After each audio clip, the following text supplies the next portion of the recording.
Le thème d'aujourd'hui, Dieu de pardon et de miséricorde. Le psaume nous dit, 78, verset 36, mais il le trempait de la langue de leur bouche, et il lui montait de la langue. Leur cœur n'était pas ferme envers le Seigneur, et il n'était plus fidèle à son alliance. Toutefois, dans sa miséricorde, Dieu y pardonne l'iniquité et ne détruit pas. Il retient souvent sa colère et ne se livre pas à toute fureur. Il se souvint qu'il n'était que chair, un souffle qui s'en va et ne revient pas. Que de fois ils se révoltèrent contre lui dans le désert. Que de fois ils s'irritèrent dans la solitude. Ils ne cessèrent de tenter Dieu et de provoquer le Saint d'Israël. On pourrait dire le Saint-Esprit aujourd'hui. Il ne se souvient pas de sa puissance, du jour qui délivra de l'ennemi, des miracles qui accomplit en Égypte. Et bien souvent, nous sommes encore en Égypte aujourd'hui, 2025. On ne se souvient pas des choses qu'il a fait le Seigneur. On voudrait tout. Voilà. Et de ses prodiges dans leur campagne. Il changea leur fleuve en sang. Pourquoi il changea leur fleuve en sang? Désobéissance. C'est pas qu'il a cherché à tuer l'humanité. Parce qu'en ce temps de la fin, aujourd'hui, nous sommes pareils. Mais le pardon de Jésus, le pardon à la croix, je te remercie ce matin, Seigneur Jésus, ce pardon que tu as donné à la croix, Seigneur Jésus.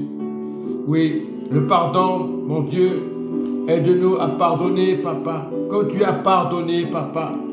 Tu pardonnes encore, parce que l'amour est miséricordieux. Lorsqu'on marche avec Dieu, lorsqu'on n'oublie pas le Seigneur, lorsqu'on se lève le matin, qu'on demande au Seigneur de nous aider, il va le faire. Il n'est pas un Dieu qui ment. Il est un Dieu de vérité et un Dieu d'amour. Parce que bien souvent, nous sommes hypocrites devant nos frères et sœurs. Le Seigneur nous dit, lorsque vous priez, ne soyez pas comme des hypocrites. Combien de fois nous avons été hypocrites avec nos frères et sœurs et nos voisines et nos voisins? Combien de fois nous disons, c'est bien, je vais t'aider. Et quand il y a un truc grave, on ne veut plus rien faire. Ce qui se passe des fois dans les assemblées. On écoute le pasteur, on sort du culte et c'est fini. Même pas un mot. Il y en a qui le font. Un coup de téléphone, on le fait plus ça. C'est bon, je n'ai pas le temps, je prie. C'est manque de respect. Voilà.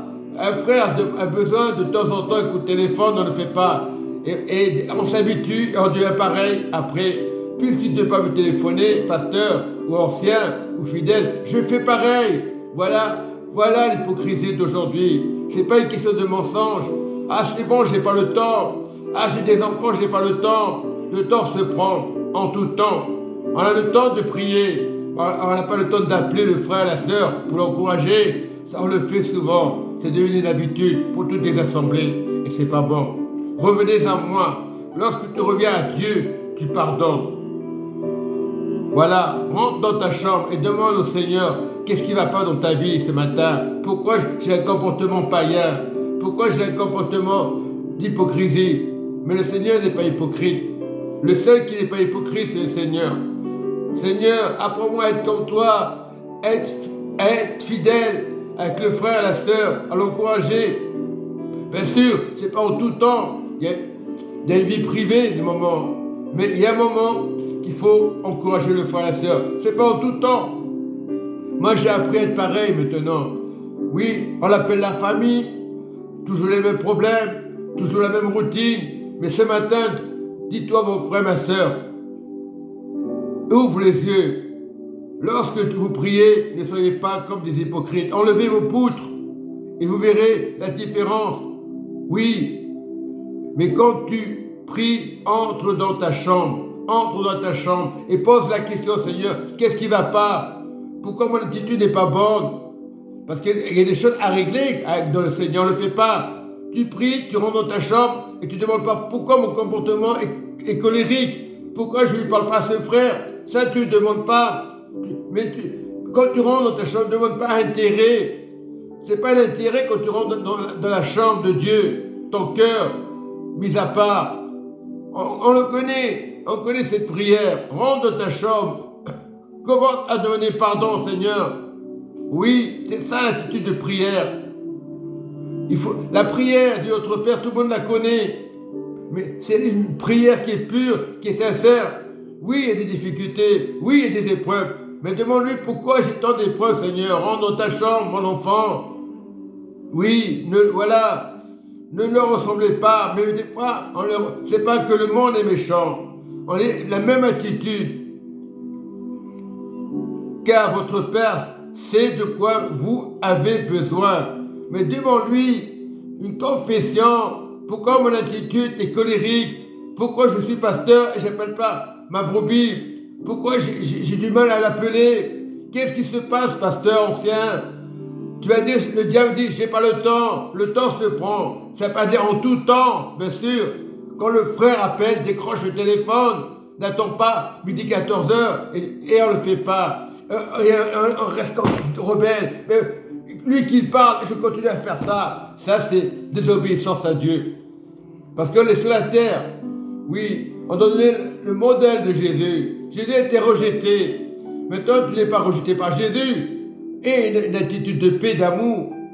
Oui, notre Père qui est aux cieux, que ton nom soit sanctifié, que ton règne vienne, que ta volonté soit faite sur la terre comme au ciel. Donne-nous aujourd'hui ta parole quotidienne et pardonne nos offenses, comme nous aussi nous pardonnons à ceux qui nous ont offensés. Ne nous conduis pas en tentation, mais délivre-nous du malin. Car c'est à Dieu qu'appartient la gloire. Si tu appartiens à la gloire de Dieu, ton attitude doit être dans la gloire de Dieu. Pour tes voisines, pour tes voisins et pour d'autres personnes dans l'église, c'est ça la gloire de Dieu. On ne sait pas prier. On dit, oh toi t'es païen. On dit, toi, c'est la critique pure. On se sert des choses négatives. Mais notre Père, il est pour tout le monde. Il est pour toutes les nations. Si tu veux être une nation forte, puissante, riche, c'est comme ça qu'il faut faire. Et lorsque tu as une attitude comme ça, les finances vont tomber. Là, on n'a pas besoin de chercher les finances à droite, à gauche. Lorsque ton attitude change dans ton cœur, l'église va commencer à changer. Il faut infecter l'amour de Jésus. Pas dire Jésus, Jésus, Jésus. Infecte l'amour de Jésus dans ton église. Mais ça ne te parle pas. Pour ces gens, ce n'est pas une attitude de mort. L'église ne doit pas être dans l'église des gens tristes. L'église doit se réveiller. Et aujourd'hui, l'église dort. Allez, on ne lui parle pas, on fait la tête. Non, c'est pas possible que le Dieu du miracle ne peut pas changer la personne en un clin d'œil. On dira le pauvre, ah, l'église c'est une clinique, c'est des gens malades. Non, on n'est pas malade. Le miracle doit se faire immédiatement,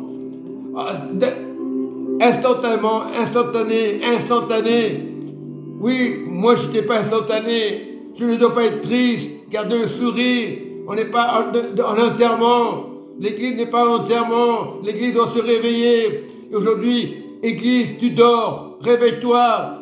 Ton âme ne doit pas être triste. Ton âme dans la joie. Beaucoup font des réflexions, mais ne le font pas. Moi, on m'a fait des réflexions. Arrête de faire la tête. Je ne fais pas la tête. C'est les personnes qui font la tête. Une personne qui te dit, arrête de faire la tête parce qu'ils n'ont pas d'amour. Voilà. Ça ne veut pas dire qu'ils n'ont pas d'amour. Ils ont eu aussi des blessures. Demande au Saint-Esprit d'enlever la tristesse et pas la mort. On n'est pas un esprit de mort, on est vivant. Voilà, l'amour sera vivant aussi. Cette attitude, c'est cette attitude. Beaucoup disent un jour tu vas mourir. Non, tu n'es pas mort. Christ est déjà ressuscité plus de 2000 ans avant la fondation du monde. Il a accepté le plan du Père. La joie c'est maintenant. Tu es vivant, dit le Saint-Esprit. Tu n'es pas mort. Sois béni, mon frère et ma sœur.